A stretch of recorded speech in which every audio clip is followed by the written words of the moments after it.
Hello friends, कैसे हैं आप सभी लोग। एक बार फिर से वेलकम है दीपा एकेडमी पर। और आज 9 अगस्त है, आज रक्षाबंधन है, तो आप सभी को हैप्पी रक्षाबंधन। आज मैं फिर से आप सभी के लिए बीएड फर्स्ट ईयर की क्लास लेकर आ गई हूँ। तो जल्दी से आप सभी जुड़ जाइए दीपा एकेडमी से और फिर शुरू करते हैं आज की क्लास। ये हम लोग कोर्स 1 जिसमें यूनिट 1 का क्लास कर रहे हैं अभी, कोर्स 1 का, जिसका नाम है चाइल्डहुड एंड ग्रोइंग अप, बाल अवस्था और उसका विकास। ये क्लास आप लोगों का डेली होता है 8 PM पे। आप लोग 8 PM पे दीपा एकेडमी से जुड़ना नहीं भूलिएगा, क्योंकि यहाँ पे बीएड फर्स्ट ईयर की क्लास आप लोगों को बिल्कुल फ्री में कराया जा रहा है। C1 से C6 तक, कोर्स 1 से कोर्स 6 तक आप लोगों को फ्री में क्लास मिलेगा यहाँ YT चैनल पर। इसके लिए आप लोग ज़्यादा कुछ नहीं करना है, बस चैनल को सब्सक्राइब करके बेल आइकन प्रेस करके रखना है, ताकि नेक्स्ट क्लास की नोटिफिकेशन आपको टाइम से मिल जाए। तो सभी लोग एक बार क्लास को लाइक कर दीजिए और शेयर कर दीजिए, और जो भी इस चैनल पर पहली बार विजिट कर रहे हो तो प्लीज़ चैनल को सब्सक्राइब कर लीजिएगा और बेल आइकन प्रेस करके रख लीजिएगा। तो चलिए शुरू करते हैं आज की क्लास। देखते हैं आज हम कौन सा क्वेश्चन सॉल्व करने वाले हैं। तो हम करने वाले हैं कोर्स 1 में चाइल्डहुड एंड ग्रोइंग अप, बाल अवस्था और विकास, जिसमें इसमें टोटल कितने यूनिट है। तो इसमें टोटल 5 यूनिट है। इसमें टोटल 5 यूनिट है, जिसमें हम पहला यूनिट अभी पढ़ रहे हैं। तो क्वेश्चन इसमें है जी, क्वेश्चन हमारा कितना है, 5वां क्वेश्चन है। हम ऑलरेडी 4 क्लास कर चुके हैं, जिसमें एक एक क्वेश्चन हम सॉल्व कर रहे हैं। इस क्लास में है जीन पियाजे के संज्ञानात्मक विकास के सिद्धांत का वर्णन करें। तो आज हम जीन पियाजे के संज्ञानात्मक विकास पढ़ने वाले हैं। ये कंपल्सरी, ये 100% में से आप लोगों का 19% चांस रहता है कि आप लोगों को बीएड फर्स्ट ईयर के एग्जाम में जीन पियाजे का संज्ञानात्मक विकास से क्वेश्चन आप लोगों को पूछा जाए। और साथ में ये आप लोगों के इंपॉर्टेंट है सीटेट एग्जाम के लिए भी। जीन पियाजे के संज्ञानात्मक विकास में सीटेट एग्जाम में भी आप लोगों को क्वेश्चन पूछा जाता है। तो अगर आप लोग ये अभी अच्छे से पढ़ लेंगे और नोट्स बना के रख लेते हैं, तो आप लोगों को सीटेट में भी बहुत ही फायदा होने वाला है। तो चलिए पढ़ते हैं। जीन पियाजे के संज्ञानात्मक विकास के सिद्धांत का वर्णन करें। तो जीन पियाजे ने अपने संज्ञानात्मक विकास में क्या लिखा है। तो सबसे पहले हम क्या लिखेंगे, परिचय लिखेंगे। क्या लिखेंगे हम, परिचय, यानी कि इंट्रोडक्शन। आप लोगों को याद रखना है, किसी भी क्वेश्चन का अगर आप लोग आंसर देते हैं एग्जाम में, तो सबसे पहले आप लोगों को परिचय यानी कि इंट्रोडक्शन, उसके बाद परिभाषा, और फिर उसकी विशेषता, महत्व, ये सब बताना है। और उसके बाद क्या करना है, लास्ट में निष्कर्ष लिखना है। तो चलिए पढ़ते हैं। जीन पियाजे, यहाँ पे जीन होगा,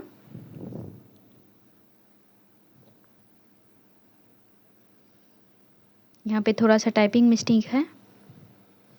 यहाँ पे जीन पियाजे स्विट्जरलैंड के एक महान बाल मनोवैज्ञानिक थे, इसलिए इनको क्या बोला जाता है, स्विज मनोवैज्ञानिक भी बोला जाता है। ये कहाँ के थे, स्विट्जरलैंड के थे, और इसलिए इनको स्विज मनोवैज्ञानिक भी बोला जाता है। जीन पियाजे स्विट्जरलैंड के एक महान बाल मनोवैज्ञानिक थे, जिनका जन्म कब हुआ था, 9 अगस्त 1896 को हुआ था।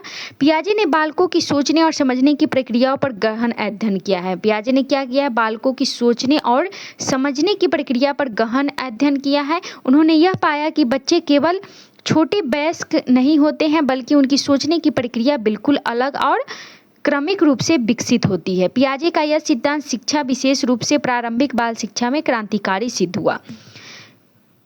यहाँ पे जीन पियाजे कहाँ के थे, स्विट्जरलैंड के रहने वाले थे। वो एक महान बाल मनोवैज्ञानिक थे, जिनका जन्म 9 अगस्त को 1896 को हुआ था। और पियाजे ने बालकों की सोचने और समझने की प्रक्रिया पर गहन अध्ययन किया था। उन्होंने बालकों पे किया था, वयस्कों पे नहीं, बालकों की सोचने और समझने की प्रक्रिया पर गहन अध्ययन किया था।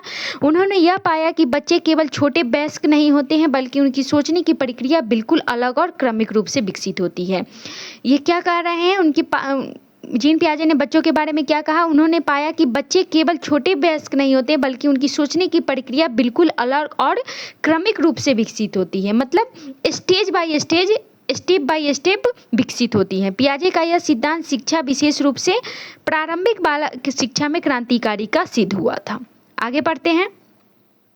उनका प्रमुख योगदान संज्ञानात्मक विकास का सिद्धांत, थ्योरी ऑफ कॉग्निटिव डेवलपमेंट, जिसमें यह बताया गया है कि बच्चों का बौद्धिक विकास एक निश्चित क्रम में विभिन्न समस्याओं से होकर गुजरता है। इनका क्या मानना है कि बच्चे का जो बौद्धिक विकास होता है, संज्ञानात्मक विकास होता है, ये स्टेप बाय स्टेप होता है। ऐसा नहीं है कि सीधे होता चला जाता है। यहाँ पे क्या बोल रहे हैं, स्टेप बाय स्टेप होता है और ये क्या मानते हैं, यूनिवर्सल होता है, यानी कि सार्वभौमिक दुनिया में हर एक बच्चा को क्या है इसी स्टेप बाय स्टेप से गुजरना होता है। इसलिए उनको क्या हुआ था, जीन पियाजे को आलोचना का भी सामना करना पड़ा था, क्योंकि बहुत से मनोवैज्ञानिक इस बात से नकारते हैं कि दुनिया का यानी कि यूनिवर्सल के सारे बच्चे उसी स्टेप से गुजरते हैं। आगे पढ़ते उन्होंने यह भी कहा कि बच्चा सीखने की प्रक्रिया में सक्रिय भागीदारी होता है, न कि केवल निष्क्रिय ज्ञान ग्रहण करता है। इससे पहले क्या होता है, व्यवहारिक में क्या होता है, बच्चा को बिल्कुल निष्क्रिय छोड़ दिया जाता है, उसको सक्रिय नहीं, जो भी करेंगे टीचर करेंगे। टीचर पहले क्या होता था, टीचर सेंट्रेड होते थे, टीचर ने ये बोल दिया कि हाँ किताब की रीडिंग लगाओ, ये करो वो करो, बच्चा चुपचाप वही करता था। पर ऐसा नहीं है, उन्होंने यह भी कहा कि बच्चा सीखने की प्रक्रिया में सक्रिय भागीदारी होता है, न कि केवल निष्क्रिय ज्ञान ग्रहण करने वाला। और जीन पियाजे ने बच्चे को क्या कहा है, नन्हा वैज्ञानिक भी कहा है। आगे देखते हैं, आगे है परिभाषा। परिचय हो गया आप लोगों का, परिचय समझ में आ गया होगा अच्छे से। कहाँ के, स्विट्जरलैंड के महान बाल मनोवैज्ञानिक थे जिनका 9 अगस्त 1896 को हुआ था जन्म। पियाजे ने बालकों की सोचने और समझने की प्रक्रिया पर गहन अध्ययन किया है। उन्होंने यह पाया कि बच्चे केवल छोटे वयस्क नहीं होते, बल्कि उनकी सोचने की प्रक्रिया बिल्कुल अलग होती है और क्रमिक रूप से विकसित होती है, यानी कि स्टेप बाय स्टेप होती है। पियाजे का यह सिद्धांत शिक्षा, विशेष रूप से प्रारंभिक बाल शिक्षा में क्रांतिकारी सिद्ध हुआ। आगे है उनका प्रमुख योगदान संज्ञानात्मक विकास सिद्धांत उन्होंने दिया है, थ्योरी ऑफ कॉग्निटिव डेवलपमेंट, जिसमें यह बताया है कि बच्चों का बौद्धिक विकास एक निश्चित क्रम में यहाँ पे निश्चित जो बोला है, इन्हीं वजह से इनका आलोचना हुआ था, क्रम में विभिन्न अवस्थाओं से होकर गुजरता है। उन्होंने यह भी कहा कि बच्चा सीखने की प्रक्रिया में सक्रिय भागीदारी होता है, न कि केवल निष्क्रिय ज्ञान ग्रहण करता है। इससे पहले क्या था, बच्चे को निष्क्रिय माना जाता था। आगे परिभाषा है, संज्ञानात्मक विकास यानी कि कॉग्निटिव डेवलपमेंट का अर्थ है व्यक्ति के सोचने, तर्क करने, याद रखने, समस्या हल करने, भाषा समझने एवं निर्णय लेने की क्षमता में क्रमिक विकास। संज्ञानात्मक विकास का अर्थ क्या हो जाता है, व्यक्ति के सोचने, तर्क करने, याद रखने, समस्या हल करने, भाषा समझने एवं निर्णय लेने की क्षमता में क्रमिक विकास यानी कि स्टेप बाय स्टेप डेवलपमेंट। आगे है, पियाजे के अनुसार यह विकास जन्म से किशोरावस्था तक 4 प्रमुख चरणों में होता है। पियाजे ने क्या माना है, यह विकास जन्म से किशोरावस्था तक 4 प्रमुख चरणों में होता है, यानी कि 4 स्टेज में होता है। प्रत्येक चरण में बच्चे की सोचने की शैली, समझने की क्षमता और मानसिक प्रक्रिया अलग होती है। यहाँ पे जीन पियाजे ने जन्म से लेकर किशोरावस्था तक उन्होंने बच्चों को मानसिक विकास को क्या 4 भाग में बांटा है, जिसमें प्रत्येक चरण में बच्चे की सोचने की शैली, समझने की क्षमता और मानसिक प्रक्रिया क्या है, अलग अलग है। आगे देखते हैं, पियाजे का यह मत था कि संज्ञानात्मक विकास एक क्रमिक प्रक्रिया है। पियाजे ने क्या माना है, संज्ञानात्मक विकास को एक क्रमिक प्रक्रिया है। उसके बाद है, सभी बच्चों में लगभग समान चरण में होते हैं। यहाँ पे इन्होंने क्या माना है, संज्ञानात्मक विकास एक क्रमिक प्रक्रिया है। और यहाँ पे क्या बोला है उन्होंने, सभी बच्चों में लगभग समान चरण में होते हैं, सभी बच्चों में लगभग समान चरणों में होता है, यही इनका आलोचना का कारण बना था। आगे क्या लिखा है, हर चरण में बच्चों की समझ और अनुभव करने की क्षमता में बदलाव आता है। ये बिल्कुल सही है, हर चरण में बच्चों की समझ और अनुभव करने की क्षमता में बदलाव आता है। आगे देखते हैं, नेक्स्ट है संज्ञानात्मक विकास की 4 अवस्थाएं। अब हम पढ़ने वाले हैं जीन पियाजे के संज्ञानात्मक विकास में 4 अवस्थाएं। तो पहला क्या हो जाएगा, संवेदी ग्राही अवस्था, सेंसरी मोटर स्टेज। आप लोगों को हिंदी में नहीं, इसका नाम आप लोगों को इंग्लिश में याद रखना है, क्योंकि हिंदी में आप लोगों को हर जगह अलग अलग नाम मिलेगा। संवेदी ग्राही अवस्था है, कहीं पे इंद्रिया लिखे रहेगा, कहीं पे कुछ लिखा रहेगा, तो आप लोगों को क्या लिखना है, सेंसरी मोटर स्टेज, आप लोगों की ये नाम इंग्लिश में याद रखना है। संवेदी ग्राही अवस्था में क्या होता है, आयु कितने साल के बीच में, कितने साल में बांटा है, तो ये 0 से 2 वर्ष के बीच में। सेंसरी मोटर स्टेज कितने साल के बच्चों के बीच में है, 0 से 2 वर्ष के बीच में। आगे देखते हैं, विशेषता, सेंसरी मोटर का विशेषता क्या है, बच्चा अपने वातावरण यानी कि इंद्रियों, देखना, सुनना, छूना यानी कि कान, नाक, आँख, त्वचा और टंग और गतियों के माध्यम से समझता है। क्या करता है बच्चा सेंसरी मोटर में, अपने 5 सेंसरी मोटर यानी कि कान, नाक, आँख, त्वचा और टंग से अपनी गतियों इन्हीं के माध्यम से अपनी गतियाँ को समझता है, क्रियाओं का प्रयोग करके सीखता है। इसमें क्या होता है, बच्चे को आप लोग देखिएगा, जब छोटा बच्चा घर में रहता है तो वो अपनी घर वालों को अपने त्वचा के टच से पहचान जाता है। जैसे आप छोटे बच्चों को देखिएगा, अनजान व्यक्ति अगर गोद में लेता है तो वो क्या करता है, रोना स्टार्ट कर देता है। जैसे उसके अपने घर वाले भाई बहन या माता पिता जो भी उनको अगर टच करते हैं तो वो समझ जाता है कि ये उसके घर वाले हैं। तो किसे वो टच से पहचानता है, क्रियाओं का प्रयोग करके सीखता है। इस अवस्था में वस्तु स्थायित्व का विकास होता है, यानी बच्चा समझने लगता है कि कोई वस्तु उसके दृष्टि से हटने पर भी मौजूद रहती है। आगे देखते हैं, दूसरा स्टेज आ गया उसका पूर्व संक्रियात्मक अवस्था यानी कि प्री ऑपरेशनल स्टेज। क्या हो जाएगा, पूर्व संक्रियात्मक अवस्था, प्री ऑपरेशनल स्टेज। इसमें आयु सीमा कितनी है, तो 2 से 7 साल के बीच। यहाँ पे आयु सीमा आप लोगों को 2 से 7 वर्ष के बीच आ जाएगी। ये आप लोगों को याद करके रखना है, ये सारा आप लोग नोट्स बना के रख लीजिएगा। तो दूसरा स्टेज कौन सा हो जाएगा, पूर्व संक्रियात्मक अवस्था, प्री ऑपरेशनल स्टेज। इसमें इसकी विशेषता क्या है, भाषा का तीव्र विकास होता है। इसमें क्या होता है, भाषा का तीव्र विकास होता है। बच्चा कल्पना करता है लेकिन उसकी सोच आत्म केंद्रित होती है। प्रतीकों का प्रयोग सीखता है लेकिन तर्क शक्ति सीमित होती है। क्या होता है, इसमें भाषा का तीव्र विकास होता है। बच्चा कल्पना करना स्टार्ट करता है। देखोगे कि छोटे छोटे बच्चे जो 2 साल से 6 साल के बीच में हैं वो गुड़िया से खेलेंगे और उसके बारे में खुद ही बात करते रहते हैं।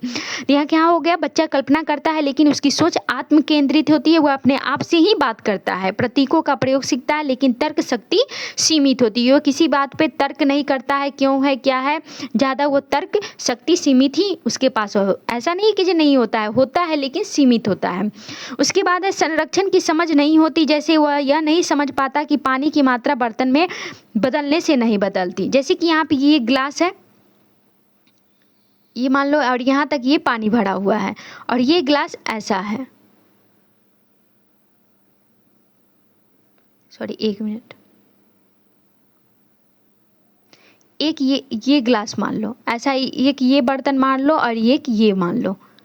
अगर बच्चों से इसमें पूछा जाए जो इसमें से बड़ा कौन है तो वो क्या बोलेगा, ये वाला बड़ा है। तो सेम ऐसा ही होता है, संरक्षण की समझ नहीं होती। जैसे वो ये नहीं समझ पाता कि पानी की मात्रा बर्तन में बदलने से नहीं बदलती। अगर यही पानी अगर आप इसमें डाल दोगे तो बच्चा फिर क्या बोलेगा, सेम यही है, दोनों सेम ही है, लेकिन इससे बच्चा क्या होगा, बड़ा मानेगा। इसका पानी अगर इसमें भी डाल दो फिर भी ये इसी को बड़ा मानेगा, इसको नहीं मानेगा।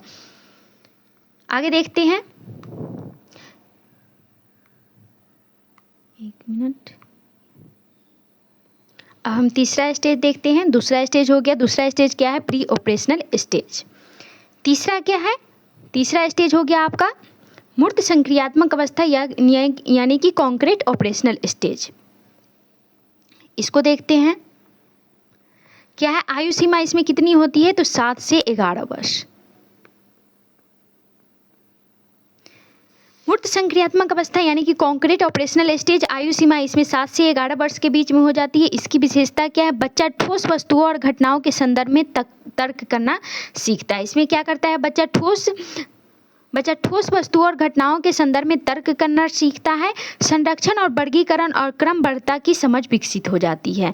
उसकी सोच अधिक संगठित और व्यवस्थित हो जाती है। आत्म केंद्रितता कम हो जाती है और सहानुभूति की भावना विकसित हो जाती है। इससे पहले क्या हो जाता है, बच्चा ईगो सेंट्रिक होता है, वो अपना आत्म केंद्रित रहता है, वो खुद से बातें करता है, खुद को ही सब कुछ समझता है। लेकिन यहाँ पे क्या हो जाता है, बच्चे के अंदर सहानुभूति की भावना विकसित हो जाती है, आत्म केंद्रितता कम हो जाती है, उसकी सोच अधिक संगठित और व्यवस्थित हो जाती है। संरक्षण, वर्गीकरण और क्रमबद्धता की समझ विकसित हो जाती है। बच्चा ठोस वस्तुओं और घटनाओं के संदर्भ में तर्क करना सीख जाता है। अब हम अगला स्टेज देखते हैं, स्टेज चौथा हो गया औपचारिक संक्रियात्मक अवस्था यानी कि फॉर्मल ऑपरेशनल स्टेज। इसमें क्या होता है, इसकी आयु होती है 11 वर्ष और उससे 11 प्लस। इसकी विशेषता क्या है, अमूर्त सोच, अब्स्ट्रैक्ट थिंकिंग विकसित होती है। इसमें क्या होती है, अमूर्त सोच, जिसके जो चीज़ हमारे सामने नहीं है उसके बारे में हम सोचना स्टार्ट कर देते हैं। उसका हम जो चीज़ हमारे पास नहीं है उससे भी हम रिलेट करने लगते हैं। वैज्ञानिक सोच और परिकल्पनाओं पर आधारित निष्कर्ष निकालने की क्षमता आ जाती है। बच्चा वैकल्पिक हल ढूंढने, योजनाएं बनाने और तार्किक रूप से सोचने में सक्षम होता है। आगे है नैतिक और दार्शनिक चिंतन की शुरुआत होती है। क्या हो जाता है इसमें, बच्चा अमूर्त सोच में आ जाता है, जो चीज़ उसके सामने नहीं भी रहता है उसके बारे में वो रिलेट करने लगता है। अमूर्त में क्या होता है, जो चीज़ उसके सामने रहता है उसी से रिलेट करता है, उसी के बारे में सोचता है। वैज्ञानिक सोच और परिकल्पनाओं पर आधारित यानी कि हाइपोथेसिस पर आधारित निष्कर्ष निकालने की क्षमता आती है। बच्चा वैकल्पिक हल ढूंढने, प्रॉब्लम सॉल्विंग करने लगता है, योजनाएं बनाने और तार्किक रूप से सोचने में सक्षम होता है। वो खुद से तार्किक रूप में सोचने पर सक्षम होता है, किसी भी समस्या को खुद से हल निकालने लगता है, योजनाएं बनाने लगता है और नैतिक और दार्शनिक शिक्षण की शुरुआत होता है। वहाँ पे नैतिक और दार्शनिक शिक्षण की शुरुआत होती है। आगे देखते हैं, आगे है 5 शैक्षिक महत्व यानी कि एजुकेशनल इम्पोर्टेंस। संज्ञानात्मक विकास जिसे जीन पियाजे ने दिया है उसका शैक्षणिक महत्व क्या है, एजुकेशनल इम्पोर्टेंस क्या है। तो क्या है, शिक्षक को यह समझना चाहिए कि किस आयु वर्ग के बच्चे या क्या समझने में सक्षम है। शिक्षक को यह समझना चाहिए कि किस आयु वर्ग के बच्चे क्या समझने में सक्षम है, ये शिक्षक को समझना है। बच्चे को सीखने के लिए खोज आधारित गतिविधियां देनी चाहिए, डिस्कवरी बेस्ड। यहाँ पे शैक्षणिक संज्ञानात्मक से क्या समझ में आता है, स्टेज बाय स्टेज 1 से स्टेज 4 में दिया गया है। इससे क्या समझ में आ रहा है हमें, स्टेज 1 में 0 से 2 साल के बच्चा होता है, इसमें हमें क्या करना चाहिए जो कि बच्चे की समझ पर आधारित हो। उसके बाद 2 से कितना है 6 साल के बीच में है, इससे हम लोगों को ये पता चलता है इसमें कितने बच्चे की समझ होती है। इस पर हम क्या करेंगे, बच्चे की समझ पे आयु के वर्ग के बच्चे के क्या समझने में सक्षम है। उसके बाद हम 7 से 11 साल के बीच, इससे हमें बच्चों की समझ को समझने में टीचर को क्या होगी, आसानी होगी और उसके समझ के आधारित पर उनको पढ़ाने पर भी हमें आसानी होगी, ताकि बच्चों को हम वही पढ़ाएं जो कि उनको समझ में आए।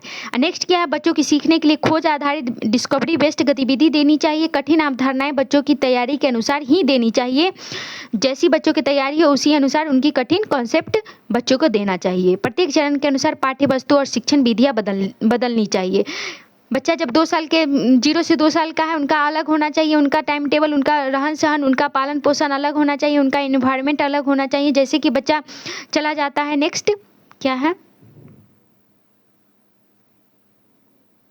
जैसे बच्चा अगर 2 से 7 साल में जाएगा, प्री ऑपरेशनल स्टेज में जाएगा, तो बच्चे का क्या है, इन्वायरमेंट चेंज करना होगा, उनको पढ़ाना होगा, उनको छोटी छोटी चीज़ें को एक्टिविटी द्वारा उनको सिखाना होगा। देन उसके बाद है 7 से 11 ईयर्स के बच्चे कॉन्क्रीट ऑपरेशनल, इसमें भी उनका इन्वायरमेंट, उनकी आस पड़ोस की उनकी जो चीज़ें हैं उनको बदलना होगा। उनके स्टेज बाय स्टेज हर चीज़ों को बदलते हुए उनको आगे बढ़ाना है, ताकि उन बच्चों का क्या हो संज्ञानात्मक विकास हो, कॉग्निटिव डेवलपमेंट हो। उसके बाद है फॉर्मल ऑपरेशनल, जो कि औपचारिक है, इसमें 12 साल से या फिर 11 प्लस जो भी हो माना जाता है।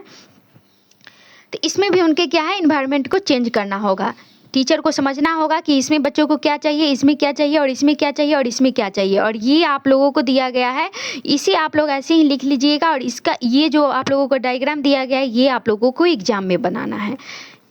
अगर आप लोग ऐसे डायग्राम बनाते चले जाएंगे तो क्या होगा, आपको एग्जाम में अच्छे मार्क्स आएंगे। तो ये आप लोगों को अच्छे से बना लेना है, रख लेना है। ऐसे ही आप लोगों को ऊपर जीन पियाजे के 4 स्टेज लिखना है, उसके बाद सेंसरी मोटर, उसका एज, प्री ऑपरेशनल, उसके बाद कॉन्क्रीट ऑपरेशनल, उसके बाद फॉर्मल ऑपरेशनल। तो ये डायग्राम आप लोगों की एग्जाम के लिए ही लाया गया है, तो इसे आप लोग अच्छे से लिख के रख लीजिएगा।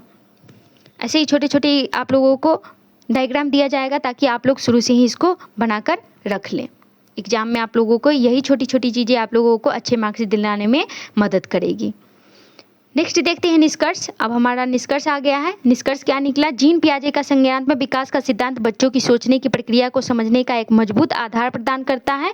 यह सिद्धांत न केवल शैक्षिक मनोविज्ञान में महत्वपूर्ण है, बल्कि माता पिता, शिक्षक और समाज के लिए यह समझने का साधन भी है कि बच्चा कैसे और कब क्या सीख सकता है। निष्कर्ष तो समझ में आ ही गया होगा। 4 स्टेज में अगर जीन पियाजे ने इसे बांट दिया गया है तो इसमें शिक्षक को, माता पिता को, समाज को समझने में आसानी होगी कि बच्चों को किस टाइम क्या चीज़ देना है, उनका समझ कितना है, उसी मुताबिक उनको आसपास के इन्वायरमेंट को बना के रखना है। यह सिद्धांत हमें यह सिखाता है कि शिक्षा को बच्चों की आयु, समझ और मानसिक स्तर के अनुसार ढालना चाहिए ताकि उनका संज्ञानात्मक विकास का संतुलित और सशक्त हो सके।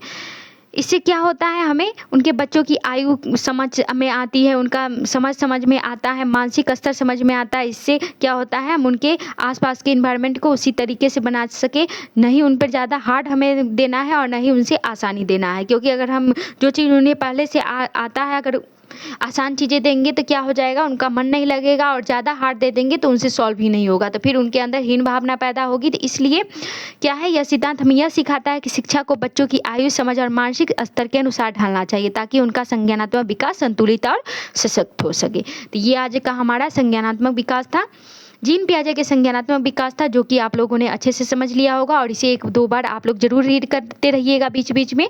जैसे ही क्लास के लास्ट वीक में आप लोग क्या कीजिएगा, जितने भी क्वेश्चन आप लोगों को पढ़ाए जा रहे हैं तो एक बार आप लोग वीक के लास्ट में संडे को क्या कीजिएगा, आप लोग सबको रीड कर लीजिएगा ताकि आप लोगों के दिमाग में ये रहे। अगर एक बार पढ़ लीजिएगा और फिर छोड़ दीजिएगा, फिर सीधा एग्जाम के टाइम में पढ़िएगा तो फिर दिक्कत हो जाएगी। इसलिए सप्ताह में 15 दिन में आप लोग इसको रीड करते रहिएगा तो ज़्यादा बेहतर होगा।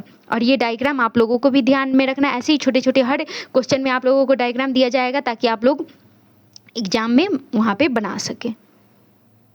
तो कैसा लगा क्लास आप लोगों का, फीडबैक में ज़रूर दीजिएगा। क्लास और कंटेंट अच्छा लगे तो लाइक कीजिए, शेयर कीजिए, चैनल को सब्सक्राइब कीजिएगा। और फीडबैक मेरे लिए बहुत इंपॉर्टेंट है, तो आप लोग फीडबैक ज़रूर दीजिएगा और ज़्यादा से ज़्यादा क्लास को सपोर्ट कीजिए, तभी हम कंटिन्यू क्लास ला पाएंगे। इसके लिए मोटिवेशन मिले। अगर आप लोग ज़्यादा से ज़्यादा कमेंट नहीं कीजिएगा, लाइक नहीं कीजिएगा और व्यूज़ नहीं आएगा तो फिर मोटिवेशन नहीं मिलेगा डेली क्लास लाने के लिए। तो आप लोग प्लीज़ सपोर्ट कीजिए और जो भी चैनल पर पहली बार आए हो तो प्लीज़ चैनल को सब्सक्राइब कर लीजिएगा और क्लास को लाइक कर दीजिएगा। क्लास के अंत तक बने रहने के लिए थैंक यू सो मच। मिलते हैं नेक्स्ट क्लास में। जय हिंद, जय भारत। एक बार फिर से आप सभी को हैप्पी रक्षाबंधन।